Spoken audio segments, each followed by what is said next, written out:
It's time for Tycoons of Small Biz, spotlighting the true backbone of the American economy, the true tycoons of business in America, the owners, founders, and CEOs of small businesses. The show's hosts, Austin Peterson and Landon Nance, are registered representatives of Lincoln Financial Advisors Corporation, a broker-dealer, member SIPC, and registered investment advisor. The views expressed by your hosts, Austin and Landon, are not necessarily the views of Lincoln Financial Advisors. Backbone Planning Partners is a marketing name for registered representatives of Lincoln Financial Advisors. Now let's lean in as Austin and Landon connect with this week's Tycoons. Good afternoon, Tycoons, and welcome to today's episode of Tycoons of Small Biz. I'm your host, Austin Peterson, here as always, coming to you live today from my home office in Gilbert, Arizona, where it is It's a balmy 70 degrees. And that'll be a little bit warmer than where our guest today is coming from. But before we jump into who the guest is and talk about that, if this is the first time you're listening to our podcast, we are a small business podcast that's put together by small business owners for small business owners. My co-host and I, Landon Mance, are small business owners. We're also multi-generational family small business owners. It kind of runs through our blood, and we believe that the small business is the backbone of the American economy.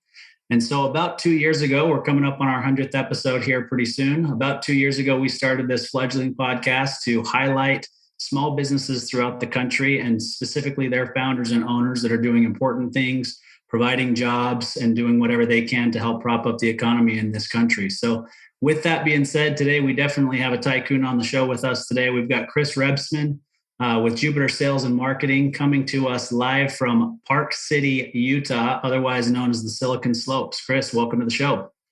Thank you, Austin. Thank you for having me.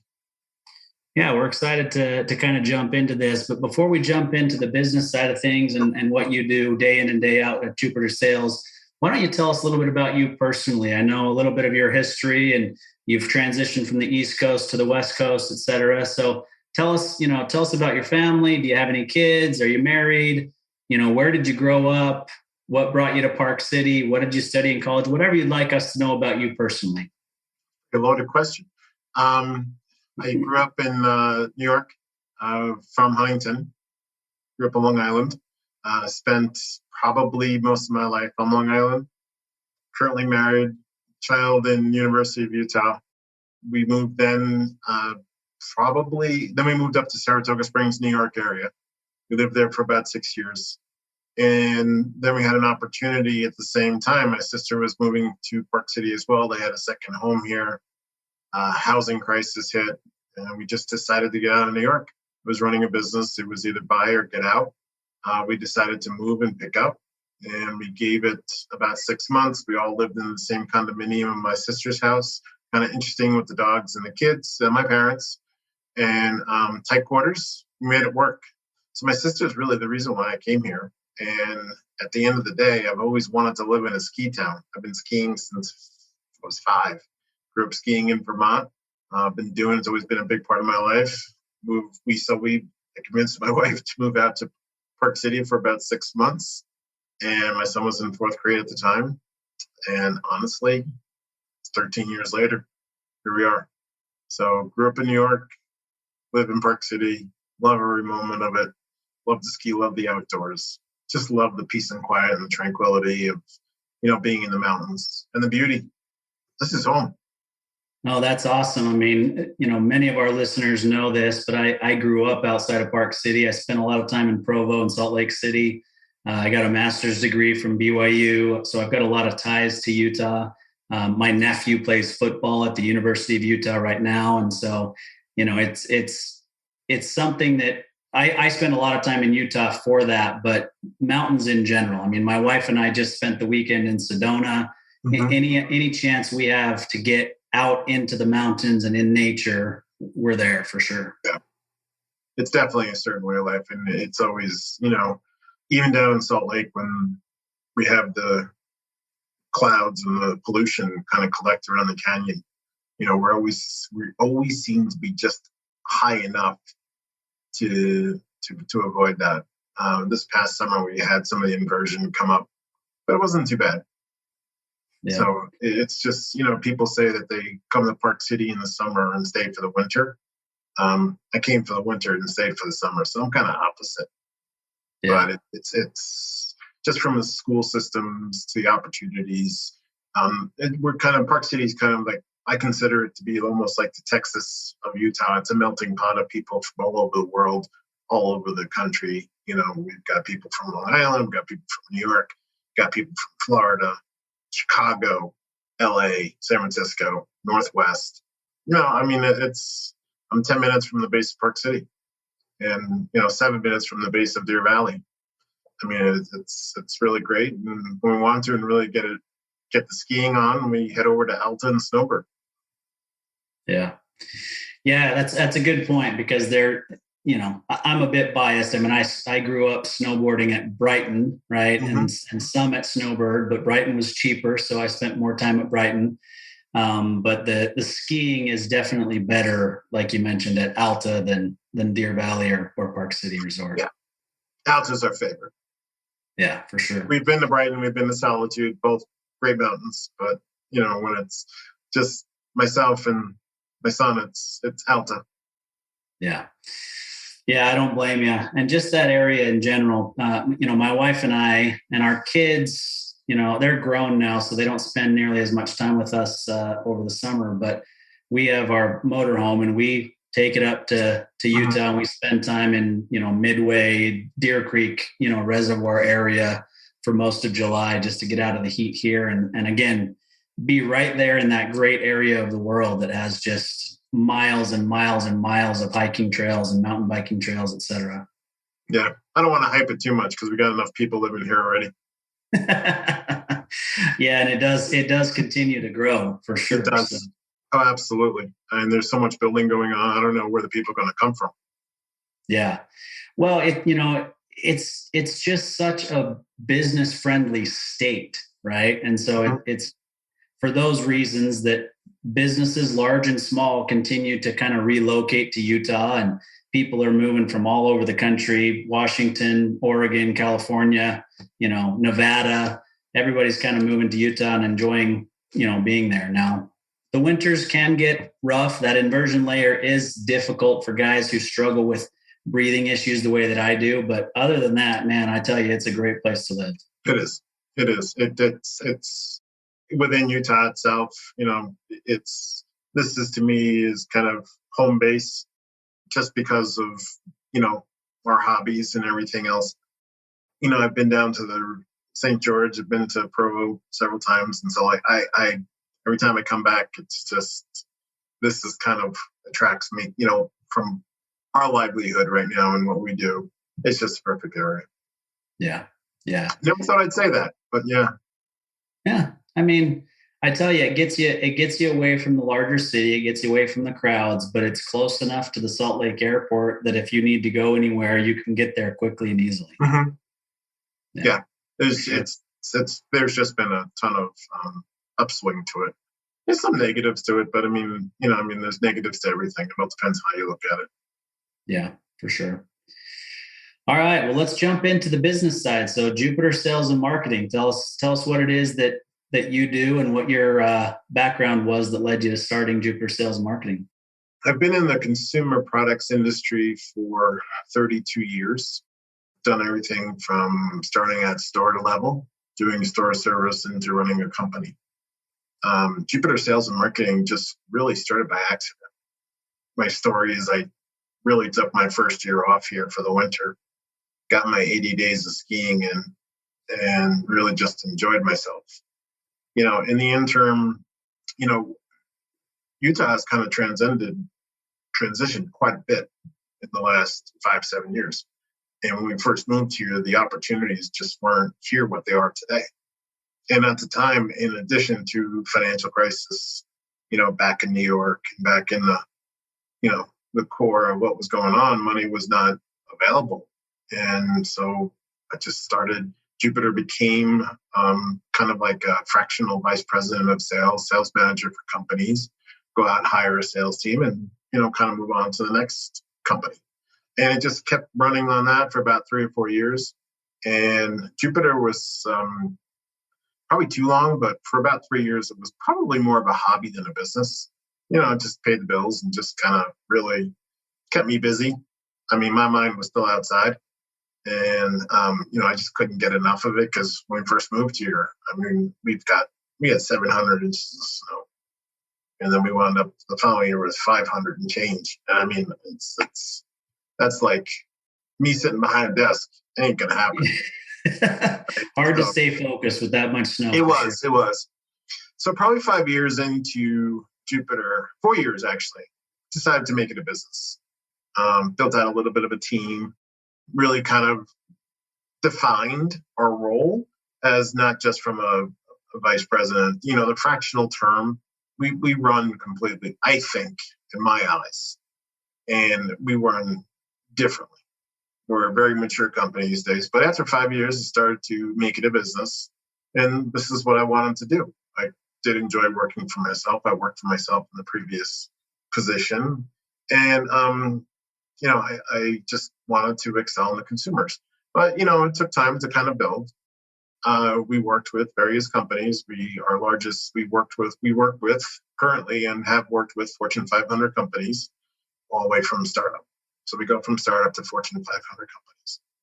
We've sold into Walmart, Target, and all the major retailers because we understood the process. One of the things is that what I did know is the process of how to get product on shelf and kind of really avoid the obstacles, because there are people that go chase it, don't understand the process and the costs that are associated with it. They get into a retailer, next thing you know, in 90 days, they're out of business because their cash flow is just zero, just from chargebacks, not following procedures. And it's really just the common sense part of a business to really kind of flow it through. I mean, creating a product is one thing, but actually taking it from there to the next, several steps, it's a much different ballgame. And honestly, it really, if you don't know the business, you can get into deep trouble. There are people who have wound up in debt millions of dollars just because they borrow. But they didn't get in front of the buyer. They were so busy on building their product, the MVP, and just spent all this time tinkering instead of really just taking it forward and kind of getting, to the next step. Anyway, so that's what we have. What I was bringing was the experience from from an independent perspective. We weren't married to anybody from a company. And then about 6 years into it, 7 years into, no, actually about 8 years into it, it's already been that long, came down with a blood cancer. So the blood cancer kind of stopped the business, and it was kind of some things had happened. Luckily, Huntsman's right down the street from me, and that probably saved my life. So the cancer kind of pivoted the business into a different way for a couple of years. I just finished treatment about 7 months ago, and it kind of pivoted, and it kind of made me think of, we tried the partners things, a couple of times, and staying afloat. It was a difficult process to keep Jupiter going and kind of focus on my health at the same time. We kept it going. When I came back is kind of when I really sat down and looked at the business, kind of looked at what we were doing wrong, what we were doing right. Had a lot of experience. When you come back from cancer or any kind of life-altering situation, you really start looking at things completely different. You become less selfish. You kind of look at where you're headed, where you're going. But in this instance, I never really looked at my business strategically. And I know this sounds insane because I'm supposed to, but I wasn't doing it all right. And, the funny part is, in the last 2 years, Jupiter has excelled not just in revenue, but has excelled in knowledge, abilities, connections, channels. There is no official partners. It's really a sole proprietorship now, which probably it should have been. I've got some key employees that really help me drive the business. I got one who's my right arm who I can't thank enough. David Neely's been with me for several years, and he's turned out to be a good friend. Has really helped me organize the business because he's an operational financial player. But we really have excelled probably the last 3 years, and really kind of dynamically. We haven't done any advertising. It's all been word of mouth. I have to say that we built a very solid sales team network. We're in every building. As far as not with product, but it's just the relationships that we have now that we didn't have in totality before. We've got a great team at every major retailer in the US and regional. We're selling mass, grocery, specialty, QVC, HSN. There really isn't a retailer or e-com that we can't touch or at least get a meeting. The other side of the business is that people have been after me as far as trying to source and do product development. We're now officially able to source product from both China and India effectively and efficiently. The China piece, we were doing something. We pulled out when all the chaos was going on. There's still a lot of chaos. But we have partnered up with someone else that can actually run that piece of the business. Where we're strong is we're very strong in India. We've created some very special relationships in India, and the people we work with, people have had trouble. We've lucked out, are very easy and effective to work with. It's all about execution at the end of the day. There's a lot of things that have happened in between. I didn't really go through the whole rigmarole of Jupiter. But Jupiter has matured nicely into a 360-degree solution for any consumer products company. And it could be anything from a startup to a Fortune 500 company. We're working with some of the largest brands in the US right now and globally. It's just interesting kind of helping them and trying to see the light. And yes, we are aggressive. We are very direct. I'm not one of those people that really like to sugarcoat things because it wastes time and resources. And yeah, if we're getting to a sale and someone gets in the way, we have to overcome those challenges. And yeah, it gets tense at times, but our purpose is what we're hired for. And, we're expanding our abilities from sourcing product development. We have operations, we have a CFO on staff. We have designers that we outsource and work with that are very good. We have a marketing team and social media. So at this point in time, we still have a way to go, but Jupiter is really set up to help retailers, not just suppliers or manufacturers. We're also here to help retailers.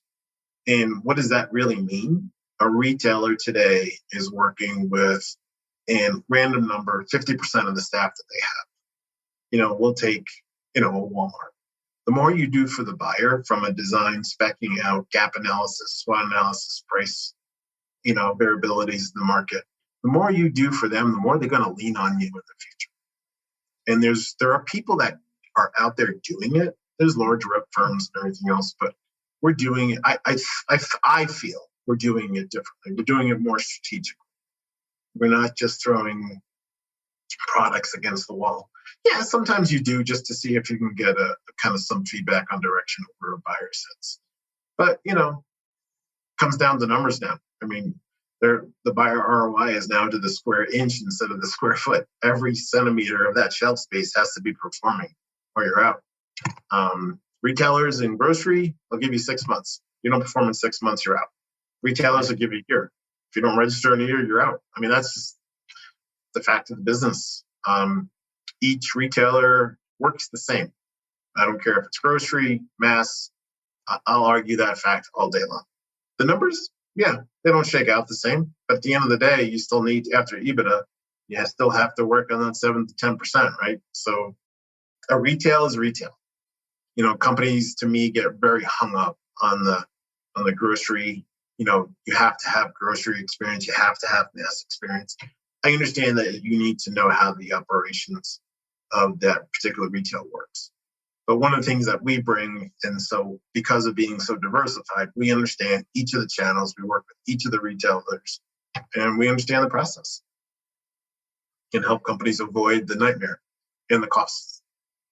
Yeah, well, there are a lot of things that I want to unpack there, but first and foremost, congratulations. Sound like clean bill of health about 7 months ago, in remission at this point. Thank you. Yeah, you bet.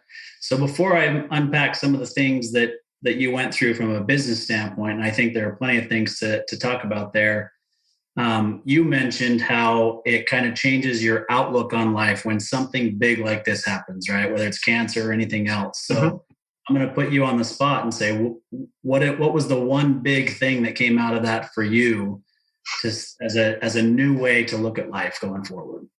It's a really good question. I've been asked that question several times.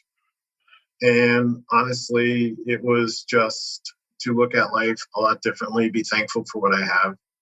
Because when I went into this with the cancer, I had no idea which way I was going. I went into a study.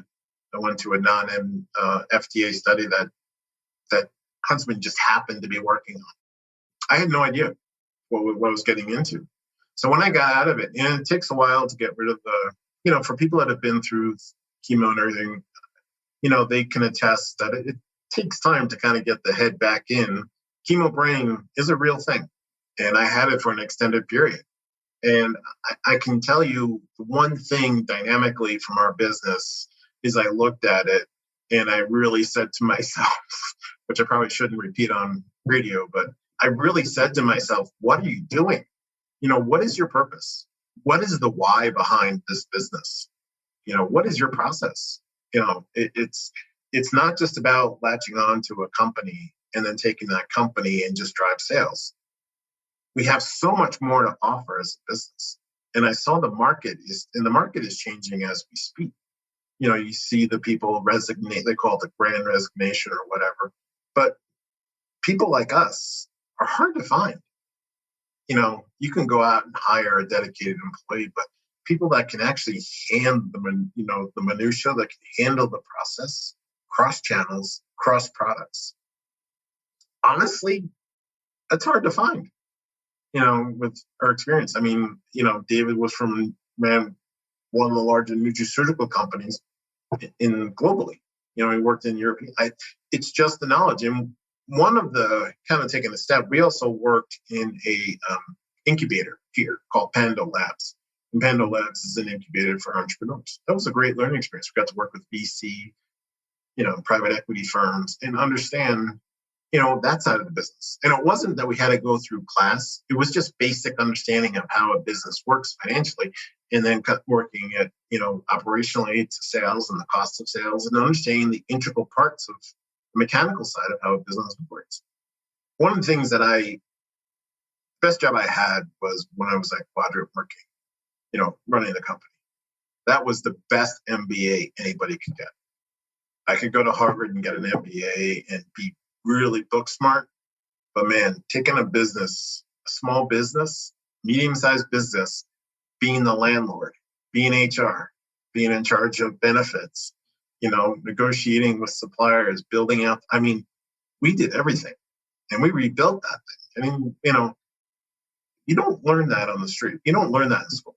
And it's just that alone associated with what I've been doing. It took me a while to get it going, but it just kind of transcended into running a business on it. Because I look at my business today from a strategic place.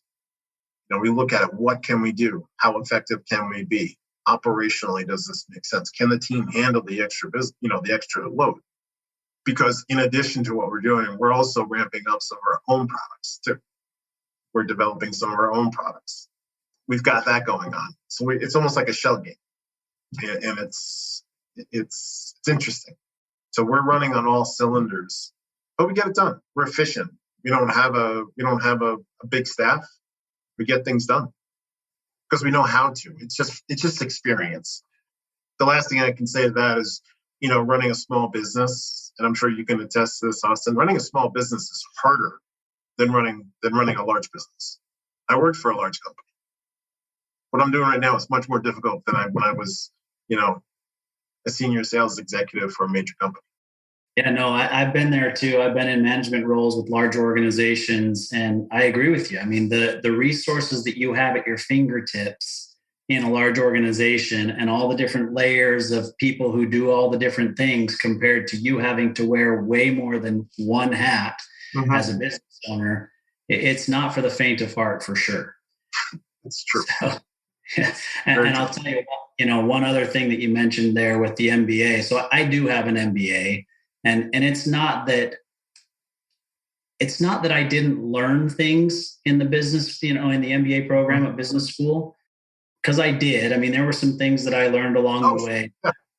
But I had already been running a business for several years, probably close to a decade, actually, by the time I started business school. And so I had the experience, and so I was able, if I learned something new or was reminded of something, I was able to put it into practice the very next day, which was great, first of all. But what I say about MBA programs is it's not necessarily the education that's most valuable. It's the network of people that you go through business school with. Oh, I agree. And, it wasn't it wasn't meant to be a disrespectful comment. It's just, some of us just can't afford the MBA, right? So, I mean, sometimes it's just the life of hard knocks. And, you've got to learn it one way or another. Either you do it, and there are a lot of people out there that can't afford the MBA that are probably, it comes down to, I just wasn't able to do it. And I knew myself. I'm not a student, I never was. I have to see it. Once I see it and understand and do it, then it's a different story. Understand? I mean, many people are out there very smart from great colleges with MBAs, and yes, they're successful. But I didn't have that opportunity. Yeah. No, and I didn't take it as a disrespectful comment. I don't think any of the listeners would have taken it that way either. I just think that it's important to point out that there are other ways to get the same education. You're learning it day in and day out, and you've got great people like David working side by side that's bringing other things to the table that you don't necessarily have, things you don't understand, right? And so he teaches you those things, and you do the same thing for him, right? I mean, even though he had certain experiences, there are certain things that you have that he didn't have, and the two together are better together.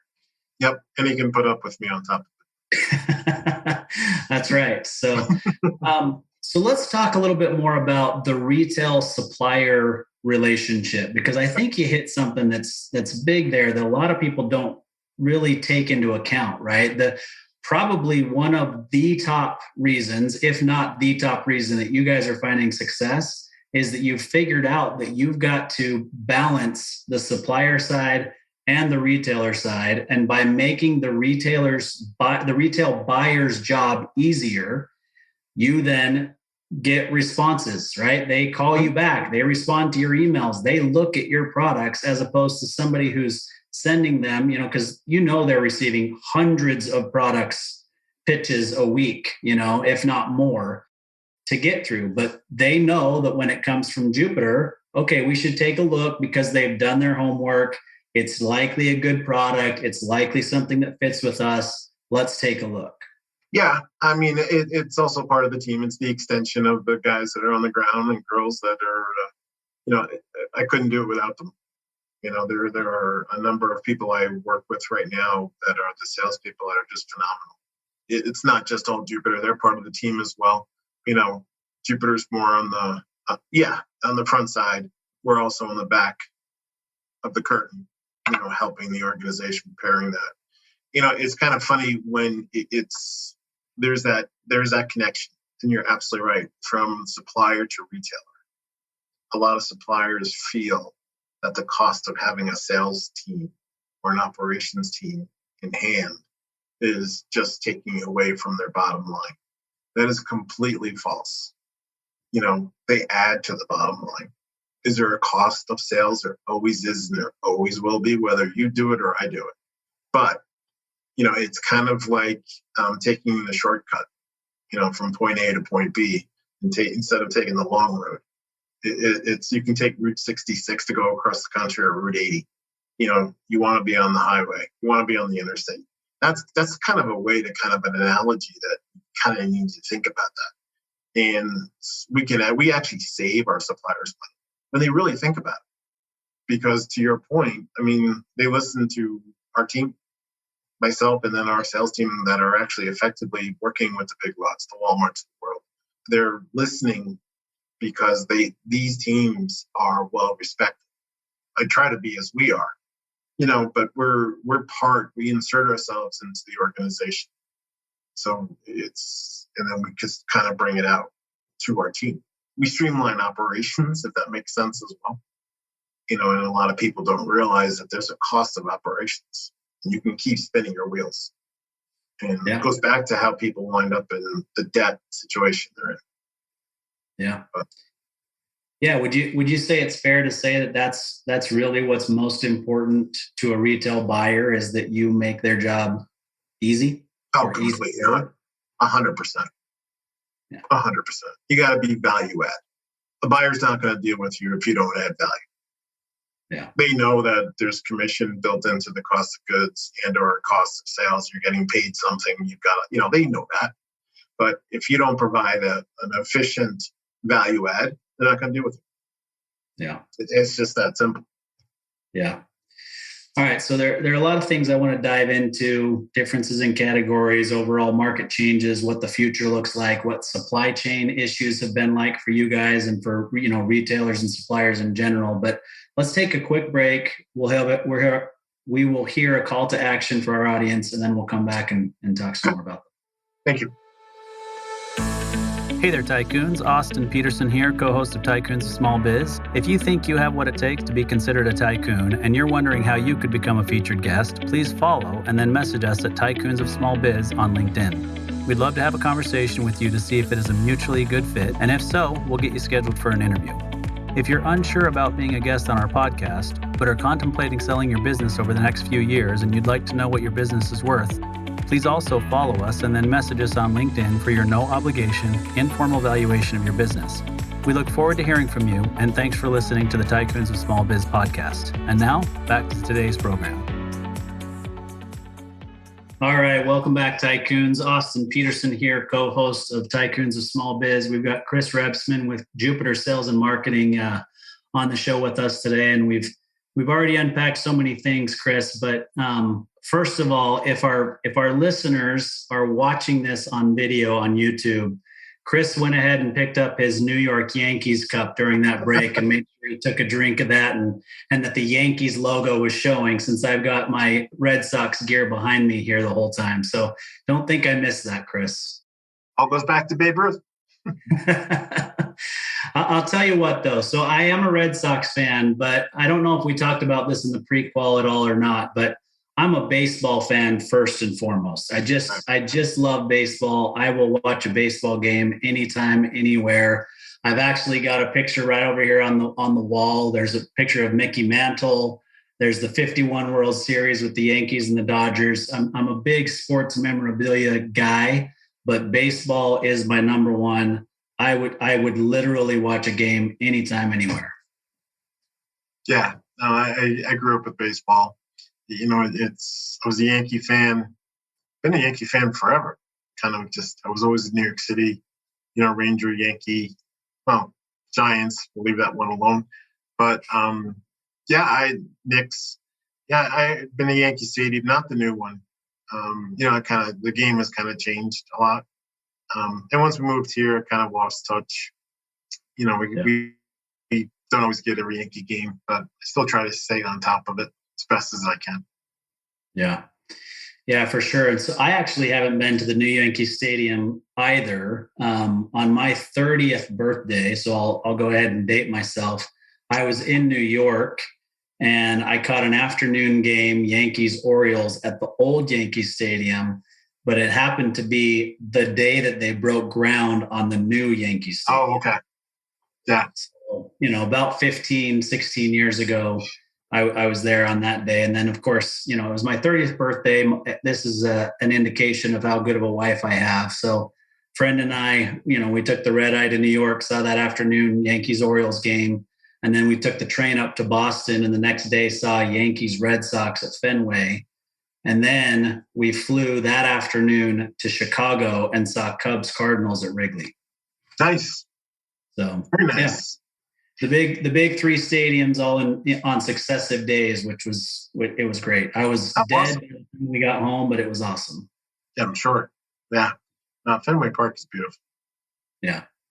Yeah, it's a great place to catch a game for sure. So it is. It is. All right. So I'll give you that.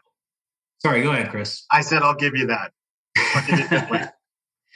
Yeah, I tell people, what's unique about Fenway, and you do see this at Yankee Stadium too, so I'll give credit here, is that there are a bunch of people in the park. First of all, everybody in the park knows what's going on with the game, right? Mm-hmm. So they're cheering at the right time and, all those kinds of things, 2 strikes or whatever. But there's a good portion of fans that literally sit in the stands and score the game in a scorebook. Like, that's how big the fans are in Fenway. And I've seen it, once or twice at Yankee Stadium too. So yeah. All right. So let's talk a little bit kind of about what's going on in retail today, right? So obviously you're not just working with the big box retailers, because there's so much going on in e-commerce now, and that category kind of grows every single year. So, what is it that you guys are seeing specifically about the future of that? And then follow that up with what you've seen supply chain wise, how you guys have overcome that. Sounds like you outsourced for something in China because they were more equipped, I guess, maybe to handle the supply chain or the importing there. So let's talk about those 2 things, if you don't mind. Yeah. So e-commerce, to touch on that first, yes, it is a growing business. Amazon has, you can't knock it. They have developed an awesome business. I will say the retail is not their moneymaker. It's just the logistics first. They're a warehouse company to me, and that's where they make their money. They're not making money on buying and selling product. The cloud and everything else they're doing, that's kind of their main business per se. And the retail part of it is really, I think, happened by accident. But Amazon is Amazon, right? Where a lot of people get confused, it's easy to get a product on Amazon, but you can also get lost in a sea of pages. Yeah, we have products on Amazon. You have to spend to earn. So you can spend $1 million in advertising if you're doing 5 million. That's what you have to do, and to drive that business. There are several e-commerce retailers that are out there. It's flooded. E-commerce to me has replaced the Sears and JCPenney's catalog that we remember. And honestly, that's kind of what replaced the business. Yes, there's continued growth in e-commerce. There will be it'll keep climbing because people like the idea of ordering online. I get it. But the business is still brick and mortar. All of these disastrous articles of brick and mortar going down, consolidation and everything. The retailers that went out of business were just run inefficiently. They were leveraged to the hilt, whether it was by venture capital, that put just too much debt on their books. But the ones that went out were just inefficient. They were having trouble even before COVID hit. COVID has changed quite a bit of how people do business. Supply chain wise, anyway, back to the retail part, there are reasons why retailers are seeing the growth that they're seeing. Part of it has to do with the pandemic. I get that. But when stores opened back up, the strong retailers were flooded. They can't find enough product. Demand just went through the roof. And we weren't prepared for it. It's not that, we do run out of raw materials, and I get that. But it's like the auto industry. They canceled all their little chips for their cars. And now we can't get cars because they don't have those chips. But that's on the fault of the automotive companies. It has nothing to do with anybody else. So people got nervous and they started canceling orders. And, factories started pulling back. That's exactly how it happened. Yes, there are shortages of raw materials, but we're playing catch up. It's kind of like when you pull back, it takes twice as long to come back, into kind of a strong market as far as supply chains. So a lot of it had to do with, and I think of it as, the container companies, they saw an opportunity to make extra money. But that's how I look at it. They controlled it. But we were shut down. The pandemic had shut the world down. And we've been playing catch up ever since because demand was a lot higher than anticipated. Everybody thought that there was going to be misery. There's been consolidation in retail. There's been mergers happen. I think it's a good thing for retail. There are the strong retailers are opening up more stores. Dollar General started a new chain that's doing really well. Costco continues to excel. Walmart continues. Target. The strong people will continue to be strong and grow. Bed Bath & Beyond, I don't think they'll ever go anywhere. I think they're in an identity crisis right now. Grocery retailer, very strong, and they continue to grow. So supply chain has been a problem, and how we've handled it is just kind of some orders got canceled. We lost a lot of fourth quarter business. We just couldn't hit the dates. So took it on the chin. It was pretty painful. And it wasn't just a little business, it was a lot of business. So, but it's people are doing things differently.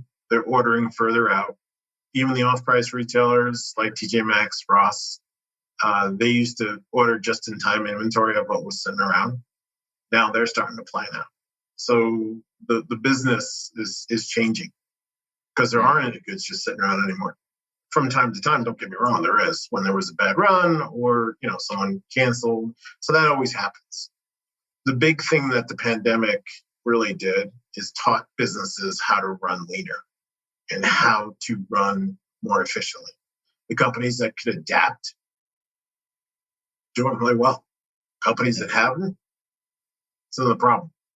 They just couldn't pivot fast enough. The big brands couldn't pivot fast enough. And all due respect to some of our clients, they just couldn't pivot fast enough. And we're still paying for it.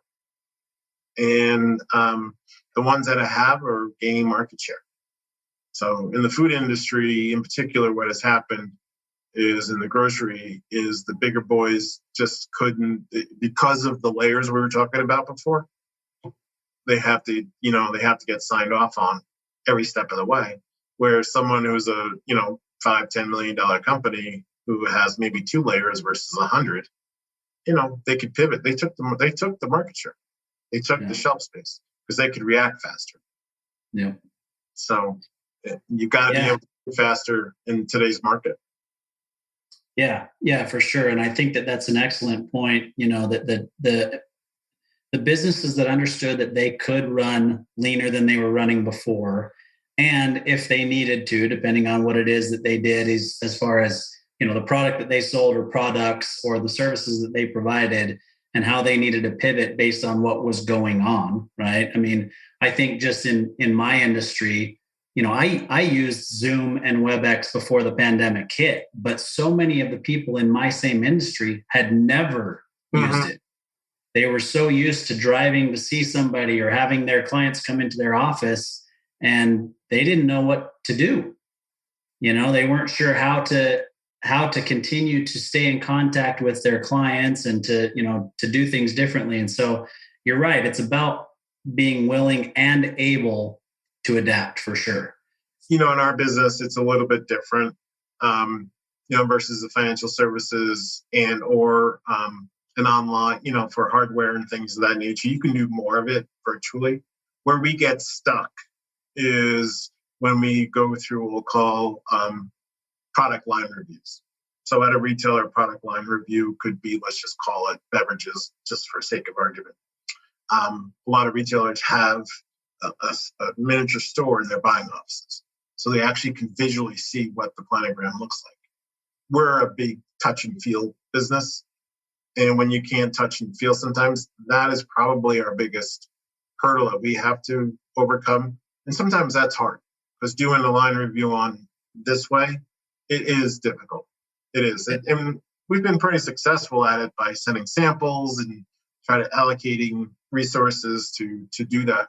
But yeah, for us, for our business, sometimes it's difficult. Yeah, it takes an adjustment for sure. And, the supply chain thing, I'll just add, it kind of caught me on my heels or surprised me a little bit where, I wasn't surprised overall from a supply chain standpoint. I'm not an economist by any stretch, but I do understand how an economy works and, importing and exporting, supply chain, all those sorts of things, supply and demand. But I was in Utah probably 6 weeks ago or so, and I could not find any windshield washer fluid anywhere. And it had been raining and the roads were dirty and you had to have it, but it did not exist anywhere. So it's just, it's exactly what you're talking about, where they slowed down the orders. People aren't going out. It's not needed. Hey, it's summertime. People don't need windshield washer fluid right now anyway. And then they were caught with their pants down when it was time to actually have the shelves stocked with their windshield washer fluid. And now we're chasing it. Yeah. We're just running as fast as we can to catch up. Yeah. Yeah, it was crazy. I went to several places and could not find it anywhere. That's interesting. Yeah. And it's we're catching up. Supply chain's gotten easier out of China. It's much easier from what we have found out of India. I thought that U.S. manufacturers would scale. They have, not to the degree I expected. So a lot of that could be relatable to lack of people. So the factories around here, well, not around here, the consumer we do make products in the U.S. They were hit hard by COVID, and it's just now it's one of the areas of our business that I look at as a growth opportunity, because the workforce is shrinking, and we are an alternative to people, because of our experience and how we can handle it, how we can run. We come in already with the experience that most people should be or could be looking for, from understanding the structure. So I look at it as a bit of an opportunity for people like us. I had a gentleman 10 years ago said to me, when there's chaos, there's opportunity. Absolutely right. When the market is disrupted, there is opportunity, even in consolidation. Yeah. Oh yeah, definitely. Yeah, it's I think it's Warren Buffett who essentially said when everybody else is running scared, that's when I'm doubling down, right, or buying. So it's there's a lot of truth to that. You got to take opportunities where opportunities exist. So, Chris, we've got about 10 minutes left, and I'm going to let you discuss what you'd like to discuss. So, there's several things we've covered, but we haven't covered maybe some of the products you guys have in the pipeline. If you want to talk about that, what you're doing in India, whatever you'd prefer talking about, I'll let you talk about. A couple of things that we're working on currently is we're actually working on some of our own food brands right now. We see there's some white space in the market in understanding kind of what real ingredients look like and the true costs. And we're working in partnership with a very large manufacturer in California that has been very supportive and looking at opportunities, not just with our products, but some license opportunities as well. And we're kind of trying to build out a little own infrastructure and utilizing their capabilities, and kind of looking at that white space, trying to make it a little bit easier to work with, being more nimble, quicker to react, trying not to take as long to plan out. We've got a couple of brands already in the pipeline. Development is underway. Unfortunately, development is probably, takes, and, with COVID and everything, it's, we've had people out, but we're still moving forward. So we'll see some interesting kind of organic, vegan type food products coming. We're also working on a skincare project that we're trying to focus just on what we'll call the off-price channel. And that will be a high-end, value-driven brand that you'll see on the shelves in TJ Maxx, Ross, Burlington Coat Factory, Bell's Outlet, and people like that. So we're you kind of say, how do you go from food to skincare? And the funny thing is that all could be done under the same factory, under one roof. Different areas, don't get me wrong, it's not running on the same machines, but so we're kind of developing that as well. We have some license opportunities that we're working on as we speak with kids and some other things I really can't get into yet. We're still in the beginning stages of that. We're further along, but it should be exciting. One of the areas that I've always wanted to get back into, I started in the textile industry. We've gotten back into the textile industry in a major way. And why is that? Because it was, at the time, textiles, whether it was a kitchen towel, oven mitt, it was a race to the bottom, cheapest guy and the crappiest product. So our approach is really right now, and this has just happened the last 3 to 6 months. I've always, we've talked to companies in the textile industry, and but we always had, I personally always had the challenge in how they did things. I could never understand it. There's some good ones out there, don't get me wrong. That's in bedding, that's in kitchen, and do a nice job. But if you go from a Kohl's to a Bed Bath & Beyond to Walmart, when you look at through someone like my eyes, it all looks the same. Yes, the green is over here and the purple is up here, but it's the same quality. It's all coming from a lot of the same factories. There's no creativeness. I have one of our partners she said to me the other day, the industry has really let us down because there's no creativeness. There isn't. We had the Keurig coffee maker, but, they created a whole new category. Who knew what K-Caps were before Keurig came to market? And so we're trying to redefine the textile category.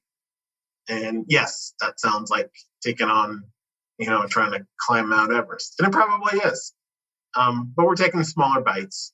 One of the things that I want to bring to the textile industry is not just creativeness, it's better products. My parents were here at Christmas, and I had a conversation with my mother that all the kitchen towels she has were just garbage. And they are. They don't absorb anything. They're just printed. And I showed her something that was from one of our factories. And she's like, she's still raving about our kitchen towels that she got for Christmas. But it's just a better quality product, higher price point, you get that. But what we're going to bring is we're going to look at what they're currently carrying, look at the white space, create unique designs per retailer. Get away from the cookie cutter. My goal would be that each retailer has an assortment of products that represent their consumer. The consumer is female. The consumer is 40 plus. Then you have your younger generation that are much more focused on quality driven, whether it's through Anthropology or even if it's through Walmart. Just getting a design team that can actually look and actually, scan the planogram, currently what they carry, whether it's bedding, kitchen, rugs, pillows, it could be outdoor pillows, and just provide them with everybody just a unique look and just kind of give a point of difference because, when you don't go to Walmart to buy a Keurig coffee, you go to Walmart to buy the Keurig coffee. You don't think of Keurig and then think of Walmart second. The brand on the door is the brand that represents what's in the store. The manufacturer's brand is second. Bed Bath was the best at doing that. They created categories. They put a lot of houseware companies on the map. To me, their biggest issue is when they went to chase Walmart. They brought in lower quality goods. Now they're trying to rebrand and they're not sure which way to go. But we're trying to bring an identity per retailer in this category because I think it's important. That representatives, you got Boll & Branch now, it's all organic, soft touch, and the higher end in this part of the textile industry, it's taken off. There really isn't a retailer outside of maybe Williams-Sonoma that's really focused on the higher end. And we're going to try to move the category up a little bit because that's where it's headed. No, you're right. I think about, what you said is the target market, and the target market is my wife, right? Mm-hmm. Like late 40s, she's got disposable income. She mm-hmm. wants higher quality towels. She wants higher quality bath mats. She wants, she is your target market, and she has a struggle finding the things that she wants, whether it's the quality or the appearance or both. She's not finding it where she's looking. Yeah, and part of that is due to because, retailers, it's a margin game and they want to hit a price. They want to be the lowest priced guy on the street. I give a lot of credit through the pandemic to Williams-Sonoma and their brands. That's not where they went. Their business just took off. But, everybody still thinks you need to race to the bottom, and you don't. The consumer is willing to spend more money for a better quality product today. The way to really look at it is forget about inflation. Think about even before inflation, everything was normal. Our grocery bill was higher because we were buying better food. Why would you buy better food and not gravitate to doing the same thing for your housewares, for your homewares? The consumer, I look at the food market as being kind of the actual example of where the market is headed. Yeah, no, I've had that conversation from a food standpoint, because we buy stuff at Sprouts or Natural Grocer, and it's more expensive. We have a daughter who can't have gluten, and so most of what we eat is gluten-free anyhow, and it's always all natural, organic type stuff. And then I'll have a conversation with a friend or a family member who doesn't, eat the same way, and no judgment, or even a client, for example, and we talk about their budget and what they spend on food. And I'm thinking, my gosh, that's like 25% of what we spend, because you can get it very cheaply if you forgo those types of ingredients. Well, the American consumer, it's kind of funny. When I was growing up, there was a retailer in Long Island called Sims, and way ahead of their time. It was just a men's clothing retailer, and Cy Sims would do a commercial, and he always says, our educated customers are best consumer. Well, think about that for a second. We are more educated today than anything. You go walk Sprouts, you go walk Whole Foods, you even go walk Walmart and Target and Kroger, Albertsons. We are label readers. We have become label readers, and we do it in the food industry. And it's going to gravitate over to the housewares. That's the packaging. We never touched on this. The packaging is one of those things that a lot of companies really don't focus on. It's the silent salesperson, because you can't ask a store employee, so what's the difference between these two? You have seconds to kind of understand what's the difference between the two products. Yeah. Well, I'll tell you what, Chris, I think there's plenty that we could unpack. What I do want to do is kind of revisit this. You tell me whether it's 6 months, 12 months down the road when you've actually launched some of these products, and we can talk about them and, what it's done differently and how you guys are attacking the marketplace. We'd love to have you back for that conversation. But sure, we're getting close. Hopefully within 6 months. Okay. Well, we'll definitely stay in touch, and we'll look forward to having you back to talk about those things as we move forward. Great. Look forward to it. All right. Really appreciated the conversation today, Chris. Thanks for being here. Thank you so much.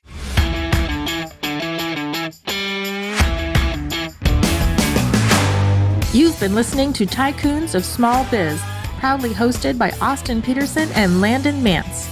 Austin and Landon are comprehensive financial planning professionals specializing in financial, estate, and succession planning for small business owners. Austin and Landon have offices in Scottsdale, Arizona, and Las Vegas, Nevada, and represent clients in 14 states throughout the country. Join Austin, Landon, and the featured Tycoons live every Tuesday at 1 p.m. right here on Business RadioX and your favorite